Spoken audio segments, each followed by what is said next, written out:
I'd like to welcome you all to episode 27 of the Dan John podcast. I hope you're as excited as I am. We have a question from Ken, and Ken tells us, I'm 49 with a goal of increasing strength and, of course, fat loss. That's not a bad combination. I've made a lot of progress on easy strength over the last 40 or so workouts, but I'm a bit shy of my goal of body weight bench press and 1.5 times body weight deadlift. Should I continue with easy strength past the 40 workouts or continue until I reach the strength goals? That's a tough question. I have had people do the 40-day program twice in a row. And if you were an elite athlete, that's something I probably would tell you to do. Since you want your deadlift and your bench press to go up, it might be an idea on this next go round to go to a different deadlift variation. You can look up the term Jefferson or Straddle deadlift. Now, if you do that, you would do a set of 5 with maybe your left leg forward and a set of 5 with your right leg forward, and do something like a military press. So the variations are the same, but just a little different, and you could do that for another 40 days. One small thing on your fat loss, fat loss is not going to be happening in the weight room. Now, the weight room is going to give you a wonderful hormonal cascade, which is going to help you with fat loss. But remember, fat loss happens in the kitchen. So I would really look. You've got to do some kind of caloric measurements, or move yourself into a system like. Boy, I tell you one thing. You're 49. At your age, a lot of men have great success with a diet that's called pescatarian. It's where fish becomes your protein source. I guess obviously you can eat anything you want, but try to sub out your evening meal, or maybe your lunch and dinner, or whatever, however you work it out, to being a fish-based meal or a seafood-based meal, if you can eat that. And so lots of fish, lots of vegetables. If you go online, you can type in Nordic, Nordid, Nordic diet, and get some great information there too. For men in their 40s and 50s, it really can be a game changer. A buddy of mine got off all of his meds and lost a lot of you can clearly see in his face he's healthier. The redness is gone. I don't know how well this is going to show up, but sometimes when people are inflamed, they get like bright red here. That's all gone. His face is clearly thinner. He doesn't wear bulky sweaters as often, and it's all because he went to pescatarian. If that fits with your lifestyle and your ability to digest, you might want to consider that. Also, when do I move on to a new program, considering your goals? Let's try another round of easy strength with the barbell and the Jefferson deadlift, or another deadlift variation, whatever works for you. And then after that, go find something else. If you go to Dan John University, just plug in the park bench generator and just see if that's enough for you, okay? And don't forget, fat loss happens in the kitchen. Fat loss happens in the kitchen. Mike writes us, can you provide me with recommendations for training junior and senior high school wrestling teams? The very first Strength and Health magazine I ever bought, 75 cents or whatever it was, had an article about high school wrestling, and the guy said an interesting thing. He said, the one thing about the Olympic lifts, so I'm 100 and I think I wrestled 154s and 163s, 5s, whatever the number was. If I can clean and press at that weight, my body weight, and I can snatch my body weight, what that tells me when I go out and shake that guy's hand is I can pick him up and throw him over my head. So I still think that the best thing you can do for wrestling is the clean and press, the snatch, and the clean and jerk. Now, you're going to raise your hand and say, I don't know how to teach those. Well, Can you teach the power clean, the military, and the front squat? I still think those all body movements are still the best.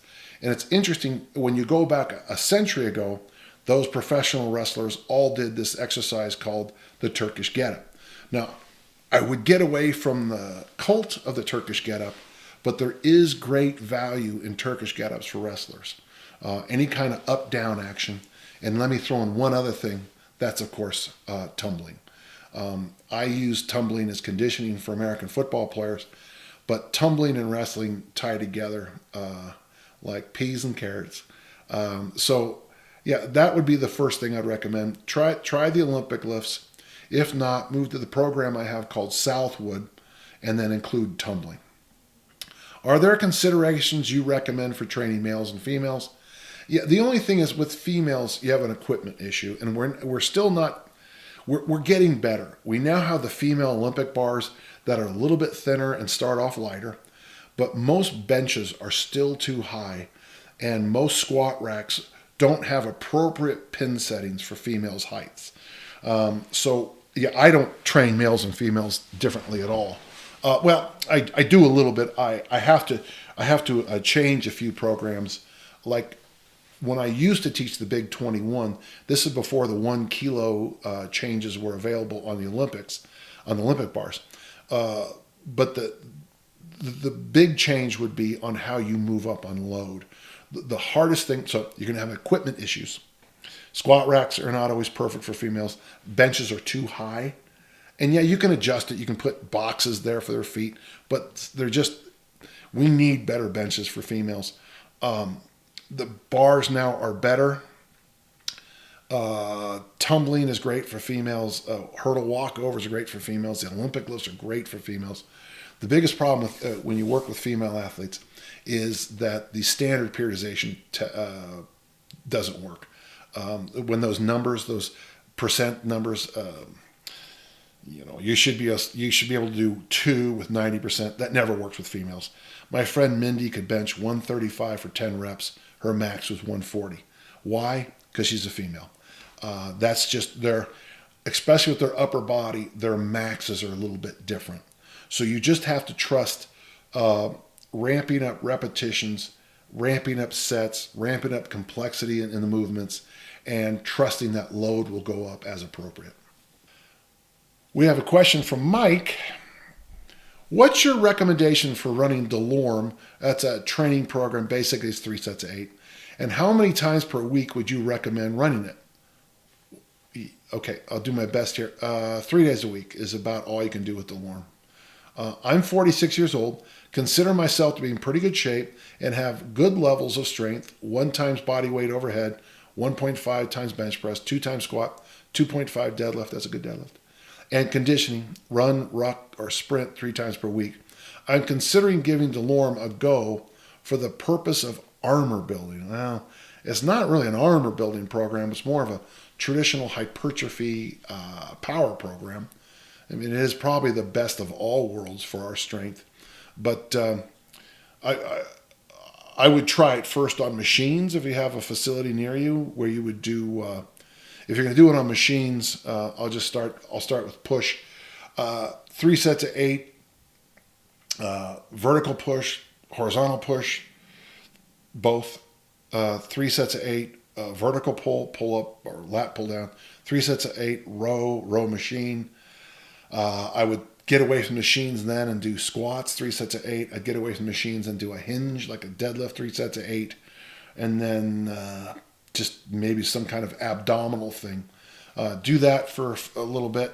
It's going to be a little heavy upper body load, but you'll find that with the 3 sets of 8 in like a rack deadlift or a trap bar, that's going to really, and front squat, that if you did trap bar deadlifts 3 sets of 8 and front squat 3 sets of 8, you'll notice you don't really want to do much more.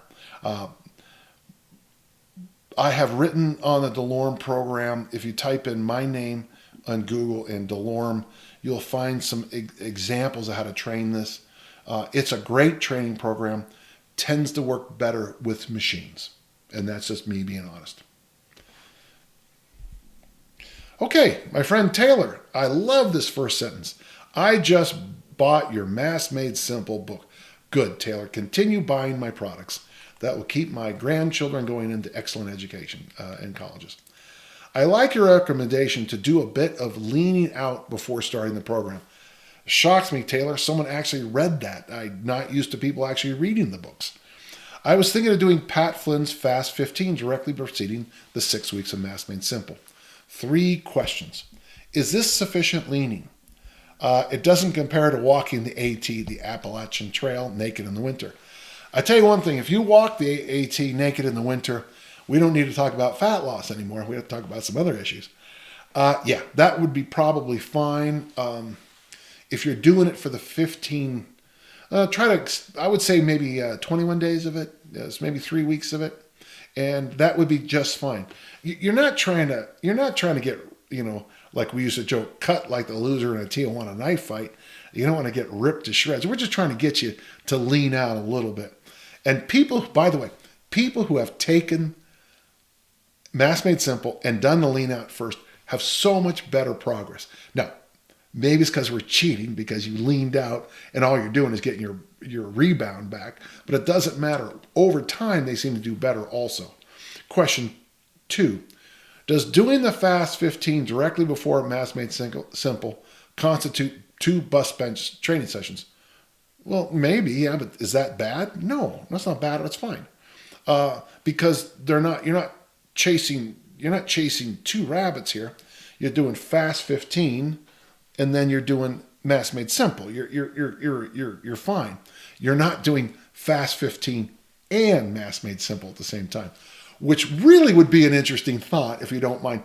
I don't know how you do it, but going into a 50 reps with body weight in a fasted state, you better have a good spotter, man, because if your eyes roll back, you're in trouble. 3, what do you think of doing another Fast 15 right after the Mass Made Simple? Well, now let's finish Mass Made Simple. Anybody who's actually finished the 6 weeks, 7 weeks in some cases, one of the last things you want to do after that is, most people are just like, that was good. That's good. I don't need any more discipline work. You mentioned doing the fast mimicking diet right afterwards. I would prefer that you did the 5-day fast mimicking right into the Mass Made Simple. So FMD, 5 days, day 1, Mass Made Simple. That would be really an interesting gear change. But I'm not sure. I mean, if you find Fast 15 easy, manageable, doable, sure, no problem at all. Turn that into your lifelong program, okay? Okay, gentle listener, we got a question I kind of like a lot because it's a historical question and it's a tough lesson that I learned. It comes from Aaron. In your article, What is Elite? Which that article comes from 2001 when someone asked me to give a workshop on elite athletes. And I spent way too much time researching that short little piece. You mentioned 4 points for being an elite athlete. The last one, the athlete uses high levels of strength training before the competitive periods. Save for lifters, as strength goes down, performance should improve. For many of you, and don't take this wrong, who don't have the experience and the background, that seems wrong. But for the rest of us who've done the big lifts and done the big throws, it makes sense. I was wondering if you would take a deeper dive into this point, as I think it is a very important one with more details behind the concept. I like the fact that you think this is important, Aaron. This actually comes from my friend John Powell. Now, John Powell was a world record holder in the discus throw, and I worked at his discus camp for 25 years. His strength coach was Richard Marks. And Richard Marks was kind of famous as an Olympic lifter. He was a guy who could snatch 385 and then clean and jerk 385. He was just like an amazing lifter. I think in training he snatched over 400. He might have been the first American to snatch 400. But Richard Marks was this celebrated strength coach who had this interesting ability to combine Olympic lifting, powerlifting, and bodybuilding movements into logical 3-day-a-week programs that just kept building on themselves, so that especially discus throwers and shot putters found themselves really competing at a high level with just some very basic training. Richard Marks doesn't get enough credit because one of the things, well, there were so many great throwers at the time, but he had this ability to tell somebody, you're going to have a good weekend. You're going to have a great weekend in the discus this week. And they say, how do you know? And he'd say, well, you were here 6 weeks ago and now we've been relaxing, tapering you off, and your body is ready to explode. Aaron, it comes down to this. You can only chase so many rabbits. I always take people back to June 1991. That's the month where I snatched 314 in a meet, clean 402 and missed a jerk, threw the shot my lifetime best around 52, threw the discus 184 with a howling left-hander's win. If we'd had a better discus setup that day, I would have gone 210 or longer. That 184 was a beautiful throw, and it went to 184 feet and then crashed straight down. And then right after that, I had about 6 to 8 weeks of just blah. Well, what happened, folks, is that I was trying to chase 2 rabbits at once. And Marx taught us, and this is before I learned this lesson. Okay, I learned this lesson later, sadly. What Marx is trying to teach us is that our central nervous system can only handle so much. Charlie Francis, the great Canadian sprint coach, read his book Speed Trap, you'll get the same idea. Read Marty Gallagher's blog, you'll get the same feedback. Is we can only ask the central nervous system to do so many things. And weightlifting in the gym really stresses you out. So as you consciously decide to lighten the load, it's weird at first. I mean, if you're snatching 285 in training and then the workout says to go to 245, you look at that like, are you kidding me? There's nothing on the bar. If you've been benching 405 and it says to bench 315, you're like, I just feel like I'm warming up. Well, what happens is that as you consciously reduce load, you can almost feel yourself expanding. Now, the weakness of this idea is this. The day before the nationals, you'll go into the weight room and you'll feel so good that you'll make the best lifts of your life for multiple reps and leave the national championships in the weight room and not on the field. So you can only ask the body to adapt at a high level to so many things. I've got Pat Flynn's book right here, How to Be Better at Almost Everything. There is great value in being a generalist, but if you want the discus to go far, you have to be specific to it. So you can only ask your body to do so many things at a high level. So you have to consciously back off in the weight room to allow your other adaptations as a thrower, jumper, swimmer, kayaker, whatever it is, to leap forward. It is, Aaron, I got to tell you, I've learned a lot of lessons in my life, some good and some bad.